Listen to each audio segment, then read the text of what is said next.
فرمایا وَمَن يَتَّقِ اللَّهَ يَجْعَل لَّهُ مَخْرَجًا وَيَرْزُقْهُ مِنْ حَيْثُ لَا يَحْتَسِبُ، اور اس کو وہاں سے رزق دے گا جہاں سے وہ سوچ بھی نہیں سکتا، اس کو خیال بھی نہیں جائے گا.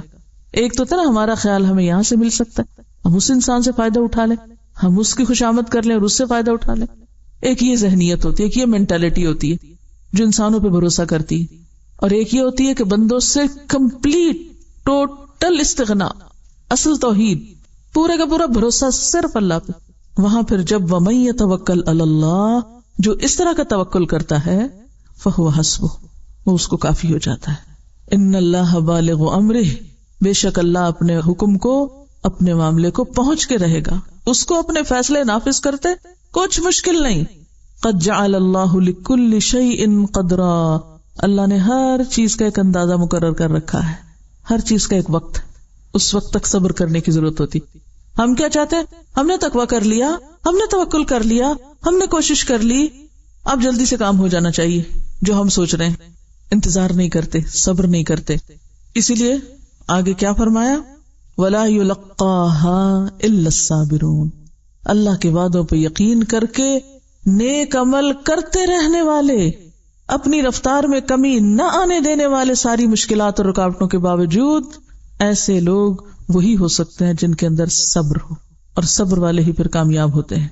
اب دیکھیے کہ یہ جو علم ہے، العلم، حقیقت کا علم، یا میں دین کا علم نہیں کہوں گی، کیونکہ جب میں لفظ دین بولتی ہوں نا پھر آپ اپنی نیند میں چلے رہا دین، پتہ ہے ہمیں دین، حقیقت کا علم، سچائی کا علم، دین یہی تو ہے ہمارا، سچائی کی بات، اصل حقیقت.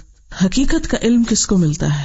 اصل بات، اصل خزانہ، اصل دریافت، اصل سمجھ، وہ کس کے حصے میں آتی ہے؟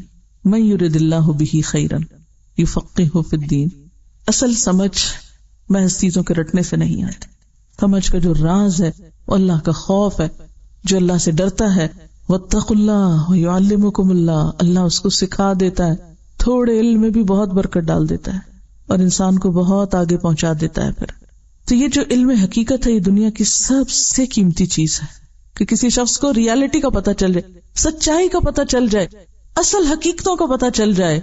کیونکہ انسان ہر وقت دھوکے میں ہے نا، آپ کسی چیز کو کسی طرح دیکھ رہے ہیں وہ ویسی ہے ہی نہیں، جس چیز پہ آپ بھروسہ کر رہے ہیں وہ تو آپ کو سخت نیچے گرانے والی ہے. دیکھیں جب آپ قدم رکھتے ہیں تو کہاں قدم رکھتے ہیں؟ آپ چل رہے ہیں راستے پر، کہاں قدم رکھتے ہیں؟ زمین پہ آپ کب قدم رکھتے ہیں جما کے؟ جب آپ کو پتا ہو یہ آپ کا بوجھ اٹھائے گی، تبھی آپ اس پہ بھروسہ کر کے قدم رکھتے ہیں نا. اور اگر آپ کو پتا ہو کہ یہ تو مجھے نیچے جا دھنسائے گی تو رکھیں گے وہاں پاؤں؟ کبھی نہیں رکھیں گے. تو یہ ہے ظاہری حقیقتوں کا علم. یعلمون ظاہرا من الحیات الدنیا وہم عن الآخرۃ ہم غافلون. اور کچھ لوگ آخرت کا علم رکھتے ہیں، یعنی چیزوں کو دنیا کے پس منظر میں نہیں دیکھتے، وہ آخرت کے پرسپیکٹو میں دیکھتے ہیں، وہاں اس چیز کا کیا فائدہ یا کیا نقصان ہے. وہ ایک بڑے سے بڑے فائدے کو قربان کر دیتے ہیں. کس لیے؟ یہ میری آخرت کے لیے نقصان دہ ہے، مجھے تو نہیں چاہیے یہ. اب دیکھنے والا کہتا ہے ہائے کتنا بے وقوف، اتنا بڑا فائدہ اس کو نقصان کر دیا. وہ کہتا ہے نہیں میں اس کو نہ لے کے فائدے میں ہوں. تو ایک کے پاس ظاہری علم ہے اور ایک کے پاس حقیقی علم. کس کے پاس ظاہری علم ہے؟ جو صرف ظاہری چکا چوند کو دیکھ کے کہہ رہا ہے یہ فائدہ، چلو بھاگو اس کے پیچھے. اور دوسرا کہتا ہے نہیں یہ حقیر فائدہ، یہ تھوڑا سا فائدہ، یہاں زیادہ بڑی انویسٹمنٹ ہے، یہ بڑا فائدہ ہے.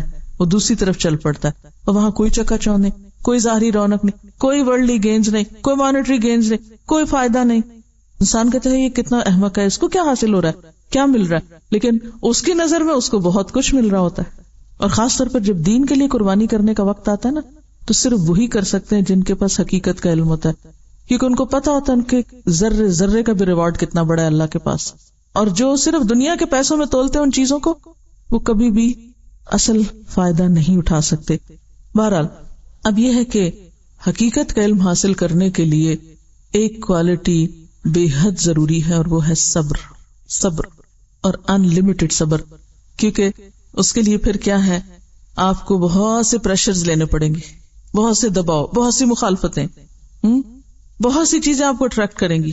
اب مثال کے طور پر یہاں آپ بیٹھے ہیں مسکین بن کے پڑھنے، نہ دنیا کی رونق نہ کچھ، سفید کپڑے پہن کے اور ہر چیز سے منہ موڑ کے یہاں بیٹھے. کس چیز نے بٹھایا ہوا آپ کو؟ کیوں رکے میں یہاں؟ چھٹی کیوں نہیں کر جاتے؟ جائیے. جو سرٹیفکیٹ ملے گا اس پہ کوئی نوکری نہیں ملنے والی آپ کو، کوئی اس کی قدر نہیں، ان نمبروں نے آپ کو کہیں نہیں فائدہ دینا، پھر کیا وقت ضائع کیا آپ نے؟ اگر ایک ظاہری نگاہ سے دیکھا جائے، دنیا کی نگاہ سے دیکھا جائے، کیا پایا آپ نے ان 2 مہینوں میں؟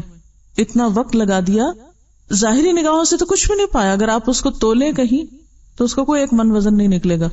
کتنا مال آپ کا لگ گیا، وقت لگ گیا، آپ کی راحت، آرام، سکون، کھانا پینا، گھر بار، رشتے دار، پتہ نہیں کتنی پریشر آئے آپ پر، کتنی چیزوں نے ہلانا چاہا آپ کو، لیکن آپ اگر جمے رہے تو کس کے ساتھ؟ صبر کے ساتھ. تو یہ صبر ہے جو انسان کو حقیقت کا علم دیتا ہے، اور تب انسان ساری قربانیاں کر کے جمع رہتا ہے اور اس کے پائے استقامت میں لغزش نہیں آتی، کیونکہ اس کو معلوم ہے کہ وہ جو کچھ حاصل کر رہا ہے وہ خیر مما یجمعون، ان سب چیزوں سے اعلیٰ و افضل ہے جو لوگ باہر سمیٹ رہے ہیں اور اکٹھا کر رہے ہیں. تو حقیقت کا علم اس کو ملتا ہے جو ظاہری چیزوں کی چکا چوند سے متاثر ہوئے بغیر اپنا کام کر سکے، جو ڈسٹریکٹ کرنے والی چیزوں سے ڈسٹریکٹ ہوئے بغیر کام کر سکے، جو رکاوٹوں کے باوجود چل سکے، جو نقصان گوارا کرتے ہوئے ایک اصل چیز کو پانے کے لیے کوشش کرے. اب دیکھیں جو کان کن ہوتے ہیں نا، آپ کو پتہ ہے کہ بعض اوقات ان کی لائف رسک پہ ہوتی ہے، ڈائیورس سمندر کے اندر جا کے لائف رسک پہ ہوتی ہے، اڑنے والے بہت سے رسک پہ، ماؤنٹینئرس رسک پہ، کیا چیز ان کو خطروں میں ڈالتی ہے؟ وہ بزدل نہیں ہوتے، بزدل لوگ نہ ڈائیور ہو سکتے اور نہ ہی کوئی اور اس طرح کے کام کر سکتے. کیا چیز ان سے یہ سب کچھ کرواتی؟ وہ کہاں سے بہادری، وہ کہاں سے جرأت آتی؟ اس کے پیچھے مقصد ہے نا، اسی کے لیے ڈیووشن ہے اور ڈٹرمینیشن ہے. جب تک ہم دنیا میں الجھے رہے نا، دنیا ہماری نگاہ میں رہی، ہم حقیقت کے علم تک پہنچ بھی نہیں سکتے، اس کا قطرہ بھی نہیں پا سکتے جب تک اس سے نہیں اٹھتے، کیونکہ پھر آپ کی پرائرٹیز کچھ اور ہوں گی نا. آپ کو کچھ لوگوں کو خوش کرنا ہے، کچھ ان سے مفادات حاصل کرنے ہیں، کچھ ان کی نظروں میں کچھ بننا ہے، تو آپ تو کچھ اور کام کرتے رہیں گے. تو کرتے رہیے، حقیقت تک نہیں پہنچ سکتے. وہ علم جو آپ کو آخرت کے فائدوں تک پہنچا دے، وہ ایک دعا آپ کو یاد کرائی جاتی، اللہم اقسم لنا من خشیتک ما تحول به بیننا وبین معصیتک. یہ کب آتی ہے وہ خشیت کہ جو انسان کے گناہوں کے لیے روک بن جائے؟ نہیں، یہ غلط کام میں کر ہی نہیں سکتی، چاہے مجھے کتنا مرضی فائدہ ہو، میں یہ جرم نہیں کر سکتی. یہ معرفت الہی سے آتی نا، حقیقی علم سے آتی. ورنہ تو جہاں 4 پیسے دیکھے، تھوڑا سا فائدہ دیکھا، انسان سب کچھ پیچھے چھوڑ کے بھاگ نکلا اس کے پیچھے. فانسلخ منہا فاتبعہ الشیطان فکان من الغاوین، وہ جو کتے کی طرح دنیا کی طرف لپک گیا شخص. ومن طاعتک ما تبلغنا به جنتک، یہ ہے نا حقیقت کا علم. ایسی اطاعت دے، ایسی فرما برداری دے کہ جو ہمیں تیری جنت تک پہنچا کے دم لے. اور وہ تبھی ہو سکتی ہے جب انسان ساری اٹریکشن سے نکل کر اللہ کے لیے خالص. ومن الیقین ما تہون به علینا مصائب الدنیا، ہمیں ایسا یقین دے. دیکھیں کہ یقین کی دولت ہوتی تو صبر آتا ہے. جب آپ کو اپنی کامیابی کا یقین ہے نا کہ جو رستہ میں نے اختیار کیا یہ درست ہے، یہ سچ ہے، حقیقت یہی ہے، تو پھر کیا ہوتا ہے؟ پھر انسان کے لیے بڑے بڑے مسئلے کچھ مسئلہ نہیں رہتے، کوئی مشکلات نہیں رہتی، بڑی بڑی تکلیفیں تکلیف ہی نہیں رہتی. ومن الیقین ما تہون به علینا مصائب الدنیا اللہم متعنا باسماعنا، اللہ ہمیں ہمارے کانوں سے فائدہ پہنچا، یعنی ہمیں ایسا سننے والا بنا کہ کوئی صحیح بات سنے جو ہمارے دل پہ جائے اور ہمارا عمل بدلے. اللہم متعنا باسماعنا وابصارنا وقواتنا ما احییتنا، اور ہماری ساری قوتیں، جتنے بھی ہمارے پاس صلاحیتیں ہیں، انرجیز، جو بھی پوٹینشیل ہے ہمارے اندر، یا رب اس کو ہم اس طرح استعمال کریں کہ جس کے ذریعے ہمیں تیری رضا مل جائے. متعنا، ہمیں فائدہ دے، ہمیں متاع دے، کس کے ذریعے؟ ہماری ساری قوتوں کے ذریعے. ہم اپنی ساری قوتوں کے ذریعے صرف دنیا کی ظاہری فائدے حاصل کرنے میں آگے ہیں. وجعلہ الوارث منا، ایسے کام کر جائیں کہ صرف ابھی نہیں بعد میں بھی صدقہ جاریہ بن جائیں یہ سارے کام. وجعل ثأرنا علی من ظلمنا، اور اس سے تو ہمارا بدلہ لے لے جس نے ہم پہ ظلم کیا. یعنی ہمیں تو ظالموں سے بدلہ لینے کا بھی وقت نہیں، کیونکہ ہم اس میں بھی الجھنا نہیں چاہتے. ہم یعنی اتنا فوکس رکھنا چاہتے ہیں اپنے آپ کو کہ ظالموں کا معاملہ بھی تجھ پہ ڈالتے ہیں. وانصرنا علی من عادانا، اور جو ہم سے عداوت رکھتا ہے اس کے مقابلے میں تو ہماری مدد فرما.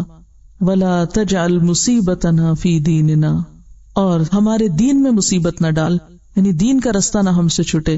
ولا تجعل الدنیا اکبر ہمنا، اور دنیا کو ہماری سب سے بڑی فکر کی چیز نہ بنا، کیونکہ یہ سب سے بڑی بلا ہے، مصیبت ہے جو انسان کو آخرت سے غافل کرتی ہے اور کم درجے کے کام کرنے پہ لے آتی ہے. ولا تجعل الدنیا اکبر ہمنا ولا مبلغ علمنا، اور نہ اسے ہمارا منتہا علم بنا، یعنی ہمارے علم کا سورس دنیا نہ ہو، کیونکہ حقیقت پر مبنی نہیں ہے وہ علم جس کے پیچھے اغراض صرف دنیا کا وقتی فائدہ ہے. ولا تسلط علینا من لا یرحمنا، اور ہم پر وہ شخص مسلط نہ کر جو ہم پہ رحم نہ کرے. تو بہرحال جب تک آپ وقتی کشش کی چیزوں سے دستبردار نہیں ہوتے، لکھ لیجئے یہ جملہ، جب تک وقتی کشش کیا ہوتی ہے؟ کبھی ایک چیز اپنی طرف کھینچتی، کبھی دوسری، کبھی تیسری، اور اس میں صرف مال و دولت نہیں، ہر طرح کی چیزیں ہیں. وقتی کشش کی چیزیں کیا کیا ہیں اس میں؟ اولاد، مال، دوست، اور ہر محبوب چیز، ہر وہ چیز جس سے ہمیں محبت ہے. ہم کام کرنے لگتے ہیں، وہ کیا کرتی؟ ہمیں اپنی طرف کھینچ لیتی. اچھا، اب ہمارا دل ہے اس میں، لہذا ہم بھی بغیر کسی تعامل کے کام چھوڑتے ہیں اور ڈوب پڑتے ہیں، ادھر پھسل جاتے ہیں، ادھر گر پڑتے ہیں. کیا ایسا ہی نہیں ہوتا؟ ہم جو بہت سے کام نہیں کر پاتے، کیوں نہیں کر پاتے؟ کبھی اس کی محبت پاؤں پکڑے ہوئے یا کبھی اس کی محبت پاؤں پکڑے ہوئے، کبھی انسانوں کی محبت، کبھی دولت کی، کبھی کسی اور چیز کی. لہٰذا جو ہم زندگی میں منصوبے بناتے ہیں، ارادے کرتے ہیں، ان کو کبھی پورا نہیں کر سکتے، کیونکہ ایسے لوگ کر سکتے ہی نہیں. حقیقت کا علم پانے کے لیے، آخرت کمانے کے لیے، آخرت تک جانے کے لیے جب تک وقتی اور ظاہری کشش کی چیزوں سے اوپر نہیں اٹھیں گے، منزل نہیں پا سکیں گے. کیونکہ چھوٹی چھوٹی چیزیں ہم اپنی طرف ایسے کھینچ لیتی ہیں، ہائی اس میں بڑا فائدہ ہے، چلو یہ کام کر لیتے، اس سے یہ مل جائے گا، چلو ادھر چل پڑتے، اس سے یہ حاصل ہو جائے گا، ادھر چلتے ہیں. یعنی ہر تھوڑی دیر کے بعد اپنے جو موٹیوز ہیں یا اپنے جو ٹارگٹس ہیں یا جو اپنے مقاصد ہیں ان کو بھول جانا، اور کبھی ایک چیز پہ گر پڑنا اور کبھی دوسرے پہ گر پڑنا. دنیا کی رونقوں، دنیا کی مشکلات سے ڈسٹریکٹ ہونا انسان کو منزل سے دور کر دیتا ہے اور حقیقت سے بھی دور کر دیتا ہے.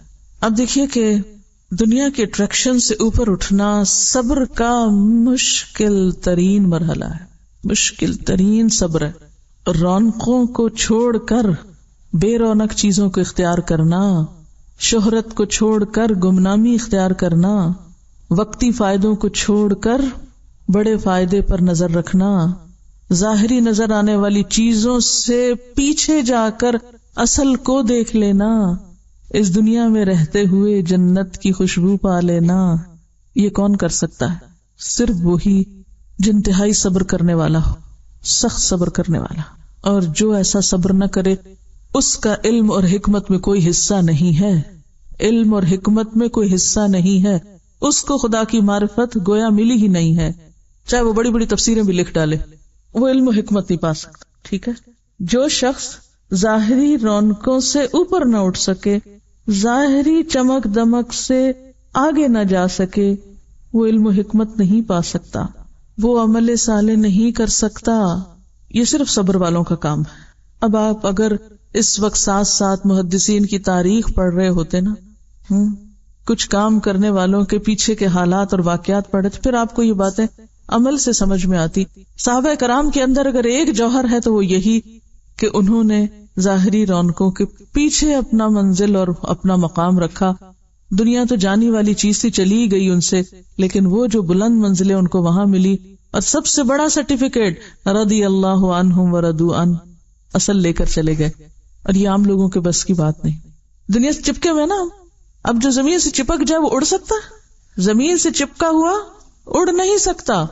تو جو شخص دنیا سے چپکا ہوا ہو اسے علم و حکمت ملے گی، اس کو نہیں مل سکتی، اسے سمجھ بھی نہیں آ سکتی یہ باتیں، وہ پھر دو چاری کے چکر میں ہوگا. اب کیا ہوا؟ فخسفنا به وبداره الارض، اس کو اور اس کے گھر کو زمین میں دھسا دیا. فما كان له من فئة ينصرونه من دون الله، تو اس کا اللہ کے سوا کوئی بھی ایسا مددگار نہ تھا جو اس کے کام آتا. وما كان من المنتصرین، اور اس کی مدد ہونی بھی نہیں تھی. اصل بات یہ کہ دنیا کا رزق جو ہے نا انسان کے لیے امتحان ہے. یہ اللہ کا فیصلہ ہے، جس کو چاہے زیادہ دے، جس کو چاہے کم دے. تو ہونا کیا چاہیے؟ کم ملے تو صبر کریں، زیادہ ملے شکر کریں، اسی راستے سے کامیابی ہو سکتی ہے. اور اگر زیادہ ملے اور فخر کریں اور کم ملے تو شکوے کریں تو پھر یہ انتہا درجے کی حماقت. اب کیا ہوا؟ وَأَصْبَحَ الَّذِينَ تَمَنَّوْا مَكَانَهُ بِالْأَمْسِ، تو وہ لوگ جو کل تک اس کے مقام کی تمنا کر رہے تھے، کاش ہمیں بھی وہ ملتا جو قارون کو ملا. یقولون، اب ان کو سمجھ آ گئی، کہنے لگے وَيْكَأَنَّ اللَّهَ يَبْسُطُ الرِّزْقَ لِمَن يَشَاءُ مِنْ عِبَادِهِ وَيَقْدِرُ. کہ اصل بات یہ ہے جو ہم بھول گئے تھے کہ اللہ اپنے بندوں میں سے جس کا رزق چاہتا ہے کشادہ کرتا ہے اور جسے چاہتا ہے نپا تلا دیتا ہے. یعنی اگر ہمارے کسی بہن بھائی کو یا رشتے دار کو یا آس پاس کے لوگوں کو ہم سے کہیں زیادہ مل گیا تو کیا ہوا، یہ اللہ کا فیصلہ ہے. آپ بھی خوش ہوں اس پر کہ اللہ نے اس کے حق میں نعمت رکھی، نہ کہ حسد اور اپنے آپ کو دیکھ کر پھر رونا دھونا. کیا حکم دیا گیا ہے کہ دنیا کے معاملے میں کس کو دیکھو؟ چھوٹے کو دیکھو، شکر پیدا ہوگا، اور دین کے معاملے میں اپنے اوپر والوں کو دیکھو تو عمل کی قوت آئے گی. وَأَصْبَحَ الَّذِينَ تَمَنَّوْا مَكَانَهُ بِالْأَمْسِ يَقُولُونَ وَيْكَأَنَّ اللَّهَ يَبْسُطُ الرِّزْقَ لِمَن يَشَاءُ مِنْ عِبَادِهِ وَيَقْدِرُ لَوْلَا أَمَّنَّ اللَّهُ عَلَيْنَا لَخَسَفَ بِنَا. اگر اللہ ہم پر احسان نہ کرتا تو ہمیں بھی دھنسا دیتا، کیونکہ ہم بھی تو وہی بننا چاہ رہے تھے. یہ تو اللہ کا احسان ہے کہ اس نے ہمیں بچا لیا. وَيَكَأَنَّهُ لَا يُفْلِحُ الْكَافِرُونَ. اب سمجھ آ گئی کہ افسوس ہمیں یاد نہ رہا کہ کافر فلاح نہیں پاتے. تلک الدار الآخرہ، یہ آخرت کا گھر، نجعلها للذین، یہ تو ہم نے ان لوگوں کے لیے بنایا ہے، لا یریدون علوا فی الارض، جو زمین میں بڑا نہیں بن کے رہنا چاہتے، جو زمین میں علو نہیں چاہتے. ہم میں سے ہر ایک اپنے آپ کو پرکھ کے دیکھے کہ ہم کیا چاہتے ہیں. کہیں ایسا تو نہیں کہ یہ جذبہ کہیں ہمارے اندر دور کنارے چھپا ہوا ہو جس کو ہم خود بھی ڈسکور نہ کر پائے ہوں، اور یہی خدا نخواستہ رکاوٹ نہ بن جائے آخرت کی کامیابی کے راستے میں. تلک الدار الآخرہ، یہ آخرت کا گھر، نجعلها للذین، ہم ان لوگوں کے لیے اس کو بناتے ہیں، لا یریدون علوا فی الارض ولا فسادا، جو دو باتوں سے پرہیز کرتے ہیں، ایک بڑا بننے کی خواہش نہیں ہوتی ان میں، اور دوسرا فساد نہیں کرتے. تو جنت کی آبادی یا جنت میں بسنے والے لوگوں کے اندر دو بنیادی کوالٹیز کا ہونا ضروری ہے، جن کے سینے ذاتی بڑائی کے احساس سے خالی ہوں کہ میں بڑی چیز ہوں. اس چیز کو اندر سے نکالنا پڑے گا، اور یہ صرف اس وقت ہوتی ہے جب ہم لوگوں کی خوبیوں پر نظر رکھیں. عموماً ہم لوگوں کی خامیوں پر نظر رکھتے ہیں اور انہیں حقیر کرتے رہتے، کنڈم کرتے رہتے، یہ بھی زیرو ہے، یہ بھی زیرو، یہ بھی زیرو، اس میں یہ خامی، اس میں یہ، اس میں یہ، اور ان سب کے مقابلے میں ہم میں یہ خوبی، اور اپنے گناہ بھول جاتے ہیں، اپنی غلطیاں فراموش کر دیتے ہیں. تو یہ جو الوف کی اندر چھپی ہوئی ہوس ہے، جب تک یہ نہ نکلے انسان سیدھا نہیں ہو سکتا. اور یہ نکلتی ہے صرف اللہ کی معرفت سے. اللہ کی پہچان آتی ہے تو انسان کو پتا چلتا ہے میں کتنے پانی میں ہوں، میری کیا حقیقت، میں کیا چیز ہوں، میں کہاں سے بڑا آ گیا، مجھ میں کیا بڑائی آ گئی. اور دوسری چیز ولا فسادا، نہ فساد کرتے ہیں. اور یہ جو فساد ہے یہ بھی کس کے نتیجے میں آتا ہے؟ علو کی خواہش کے نتیجے میں آتا ہے. تکبر کی وجہ سے فساد ہوتا ہے، کیونکہ ایک شخص خود کو بڑا منوانا چاہتا ہے، بڑا بننا چاہتا ہے، اور جب تک آپ کے اندر بڑا بنتے رہنے کی خواہش ہے آپ بگاڑ ہی بگاڑ کرتے رہیں گے، چاہے وہ اصلاح کے نام پر ہو. آپ دیکھیے کہ ہمیں سے کوئی یہ نہیں کہتا میں چاند سے بڑا ہوں، کوئی کہتا ہے میں سورج سے بڑا ہوں، کوئی کہتا ہے میں پہاڑوں سے بڑا ہوں. تو بڑا بننے سے مراد کیا ہے پھر؟ ہاں، انسانوں پہ بڑا بننے کی خواہش کہ میں انسانوں کے مقابلے میں بڑا ہوں، میں اس کے مقابلے میں بڑا، میں اس کے مقابلے میں بڑا. تو انسان کی کمزوری کیا ہے؟ یہ انسان کے اندر یہ جو بڑا بننے کی وہ چھپی ہوئی چور سی چیز ہے اندر، وہ دراصل دوسرے انسانوں کے مقابلے پر ہوتی ہے.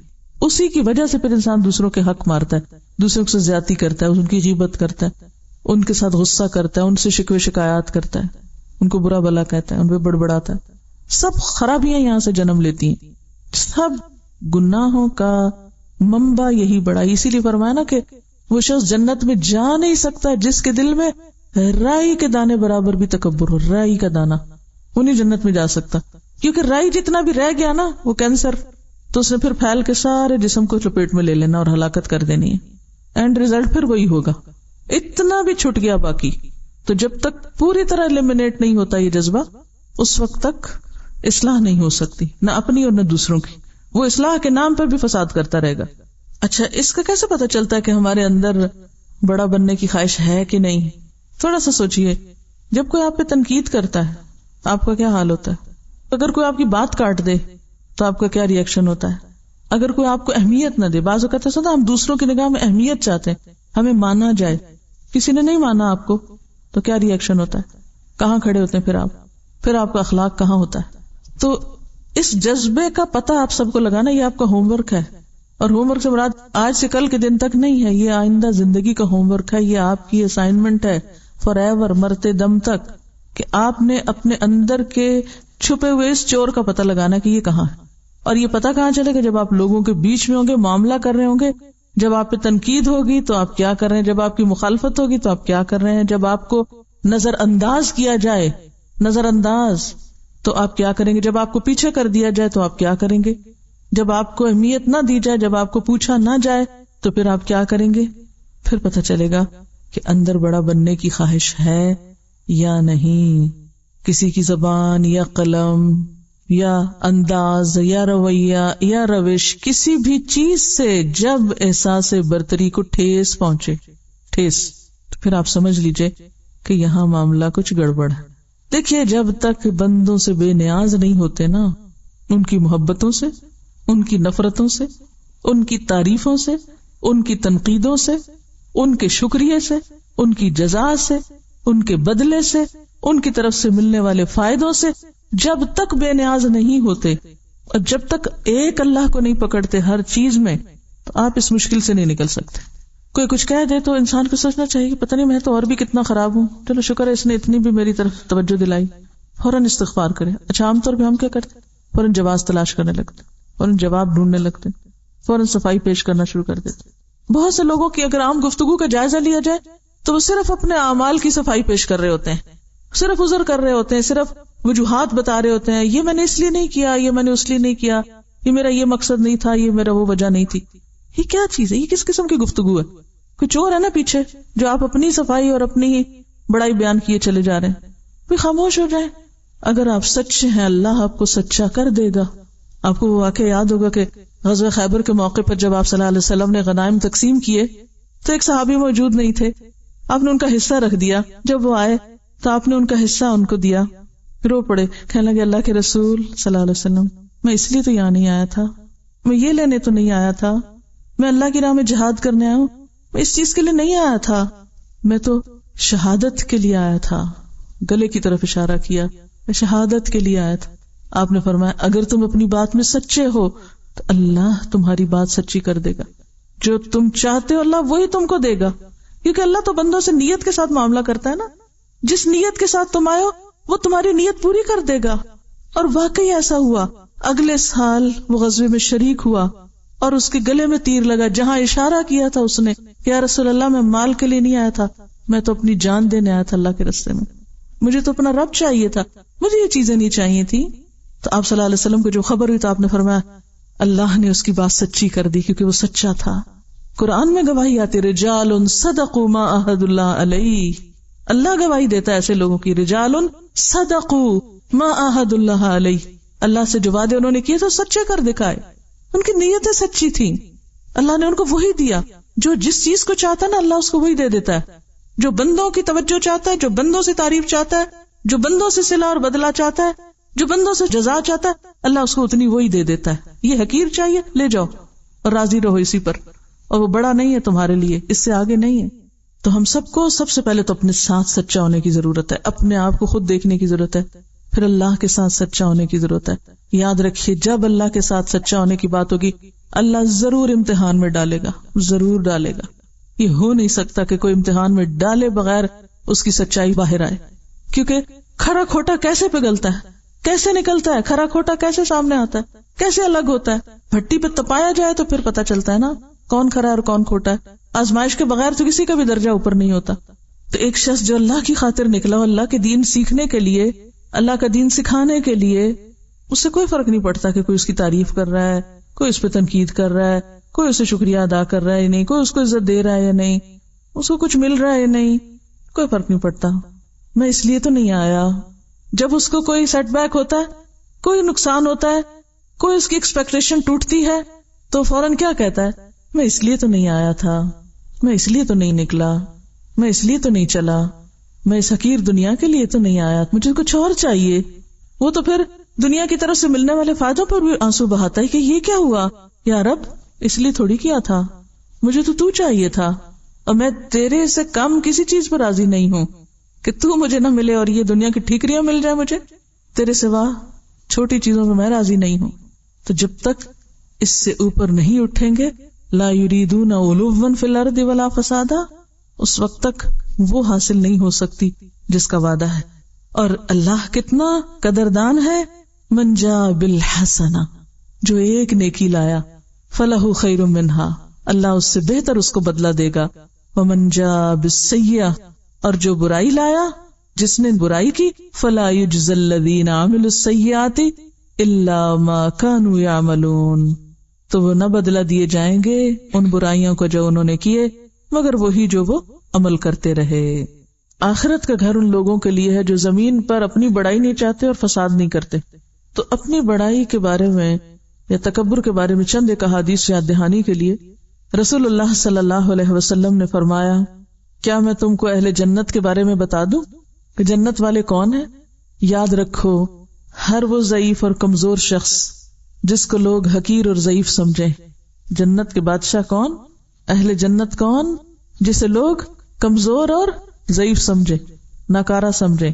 اگر وہ اللہ کی قسم کھا لے، اللہ اس کی قسم کو سچا کر دے، یعنی دنیا میں وہ بہت امپریسو نہیں ہے لیکن اللہ کے بڑے پیارے ہیں. یہاں اسے مراد وہ ضعیف نہیں جو نکمے ہیں، یا وہ لوگ جو بظاہر دنیاوی سٹیٹس نہیں رکھتے مگر ویسے اپنے ایمان تقوی میں آگے ہیں.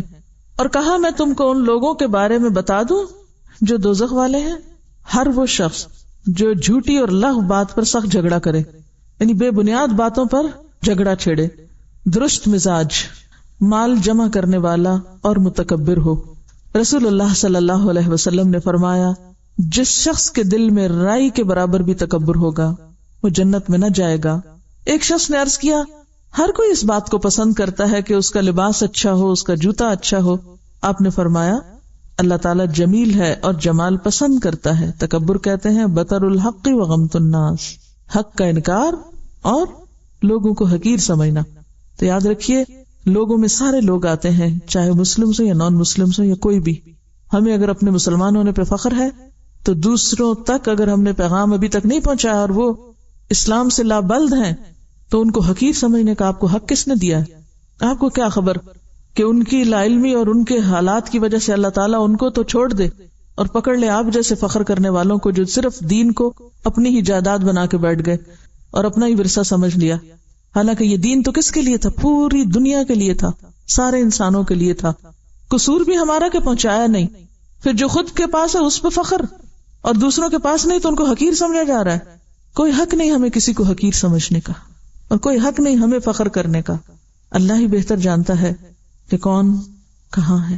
حضرت ابو ہریرہ کہتے ہیں کہ رسول اللہ صلی اللہ علیہ وسلم نے فرمایا، 3 شخص ایسے ہیں جن سے اللہ تعالیٰ قیامت کے دن بات بھی نہ کریں گے، نہ ان کو گناہوں سے پاک کریں گے.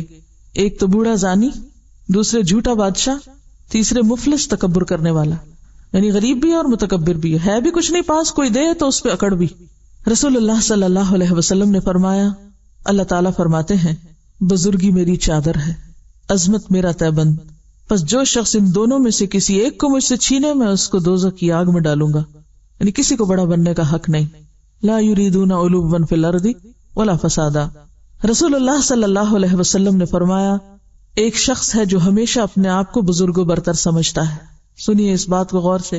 ایک شخص ہے جو ہمیشہ اپنے آپ کو بڑی چیز سمجھتا ہے کہ میں بڑا ہوں، میں ان سب سے بڑا اچھا ہوں، اور لوگوں سے دور رہتا ہے، الگ تھلگ اپنی الگ دنیا بنائی ہوئی ہے.